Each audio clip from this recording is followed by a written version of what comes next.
Hello and good morning. It's a beautiful spring day, a couple days after Memorial Day.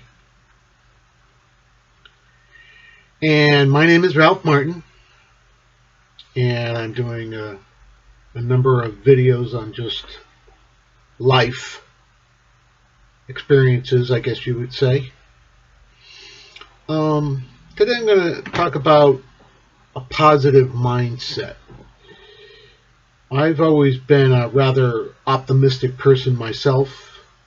Um, Not that I haven't had my problems and my troubles, and I've had depression, like everyone goes through, but I generally bounce back fairly well. And part of that is I've always found that you can call it karma, or you can call it, an Asian mindset of yin yang. In other words, what goes around comes around, that kind of a thing. Um, but I've always looked at positively at things. I try to look at the positive side before I look at the negative. Not that I ignore negative, okay? It's important to, if something's bad, it's important to acknowledge the problem, of course. But in order, once you acknowledge the problem, then you got to fix it. You can't just give up and say, oh, I can't do that, I can't, oh, it's over, it's too big of a problem. It doesn't work that way. If you have a big problem, just do one little piece, one little thing every day that you can do better, that you can fix, or you can at least start to fix. I'm a musician. I've been teaching for years and years and years, and I've been playing for a long time. And when you play an instrument, when you start playing, you don't become a rock star overnight. You don't become a classical professional performer overnight. It takes time. It takes dedication, persistence, hard work, and a positive mindset that, yes, I can do this. So, yes, you can do this.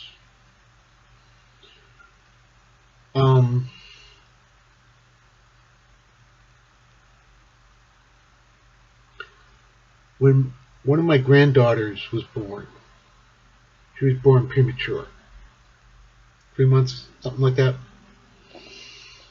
And just about every day, my wife and I went to see her in the hospital. And one of the things we kept saying over and over to her is that you can do this, you can do this, you can get better, you can gain weight, you can breathe on your own. She was an adorable little thing. Oh my God, she was so tiny, but beautiful, beautiful. It was just a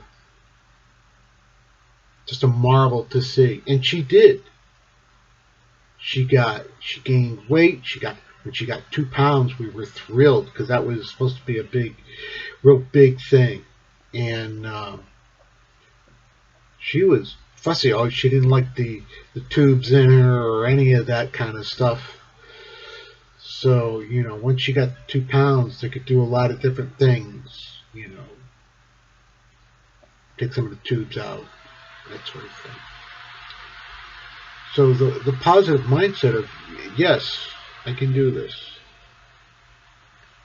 There's a Japanese word called shoshin, beginner's mind. One of the great things about that is that when you start to do something in the beginning, you start not necessarily a new project, but a new endeavor, like learning an instrument, for example. Okay, sorry about that. I had to answer the phone. What was I talking about? I was talking about Shoshin, beginner's mind. In the beginning, you don't really have any special expectations on how hard it's going to be. You just hopefully enjoy doing what you're doing. You start playing guitar, you learn a couple of chords, you experiment, you try to get those fingerings down, and you're just enjoying what you're doing. And as well you should. But what happens is when we keep playing it over time, we find out how good we're not. We want to be better. We want to play like the rock star, Van Halen, all of us are rock stars. But you'll get there, and you can get there. But you have to keep that beginner's mindset of constantly working at it, constantly practicing, not throwing your hands up and going, oh, it's too big. I can't do it. When the Depression hit back in the early 30s, President Roosevelt tried to put people back to work. So they decided to build a dam on the Colorado River called the Hoover Dam, right? At the time, one of the biggest projects in the world. And they didn't have a lot of the technology and the equipment that we have nowadays. It was a lot of manpower. They had thousands of guys. It was very dangerous work. They didn't have all the safety protocols that we have nowadays. And but they got it done. And how did they do that? They figured out the problem. They knew what they wanted to do and how it was supposed to end up. They had plans. And they just kept working it day after day after day. It took them years to get it done. Millions of cubic feet of concrete to get it done. So if they can do that, hello? When President Kennedy decided that we needed to go to the moon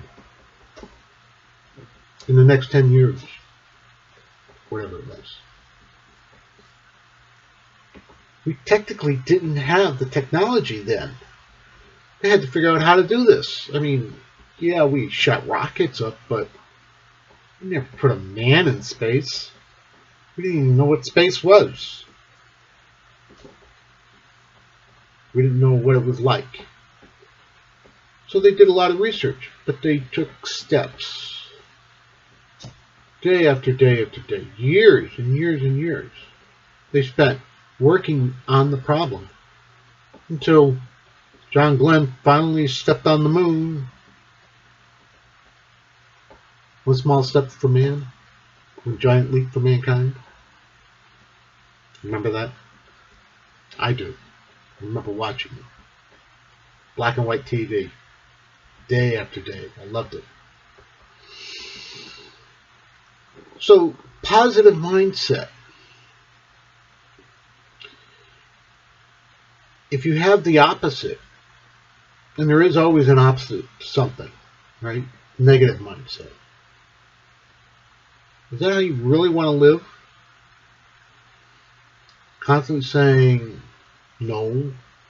Constantly saying, no, I can't do this. And then years later, when you get to my age, you say, gee, I wish I could have done that. One of the hardest things is to have a life of regret. I did a lot of things in my life. Not too many things I regret. I kind of wish I went into teaching music. It was advised to me. But me being the young 20-something that knew it all, slow,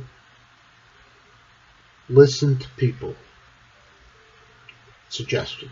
I'm not here to preach. Not here to tell you what to do. I'm just telling you what worked for me. And what worked for me was having a positive mindset. When I was a young man, I was very angry about a lot of things. Arrogant. No, arrogant, but full of myself, that's for sure. Until I found it wasn't serving me very well. This anger just wasn't helping anybody but hurting myself. That's all anger does. It doesn't hurt the other person. It only hurts yourself. And I realized the only person that was going to change that was me. It wasn't going to be somebody else to change it. So I had to work on it. I had to say, how am I going to let this go? How do I let this anger out of me and change my mind? And I had to change my mind. If you have something that has a doubt, you have a little doubt about, find out all you can about it. Research it. Do your own research. Come on. Go to the library. Look at some books. Never mind just the YouTube videos. So that's a place to start. But anybody can make a YouTube video. I am. Come on. I got a computer, a little laptop, and away I go. And I put it up on the internet, and hopefully somebody will see this and impact them positively. But if somebody takes the time to write a book, they got to take a lot of time and research and education into whatever the subject may be. So you gotta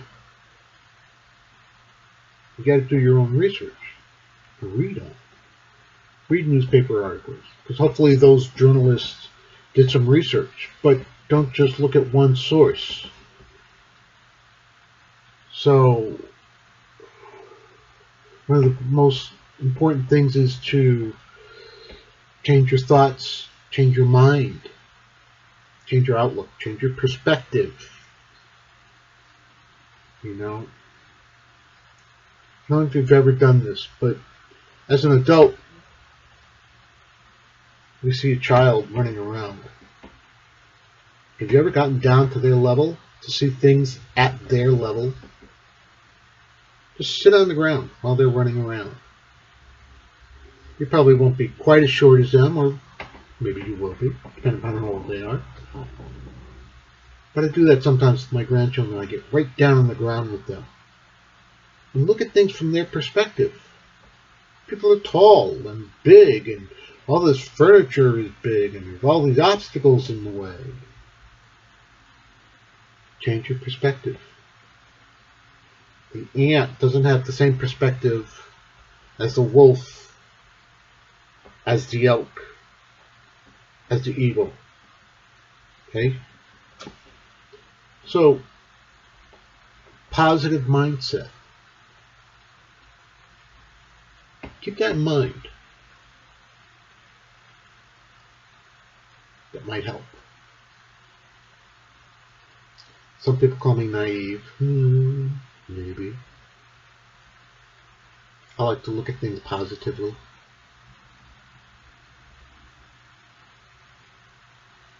This virus that we got going on, there's some negative things going on. Absolutely. Some dangerous things. People are sick. People are dying. Some people are working their butts off. The healthcare professionals that are out there working it, God bless you. God bless you. Keep you safe. Keep your family safe. It's tough. And I praise you for it.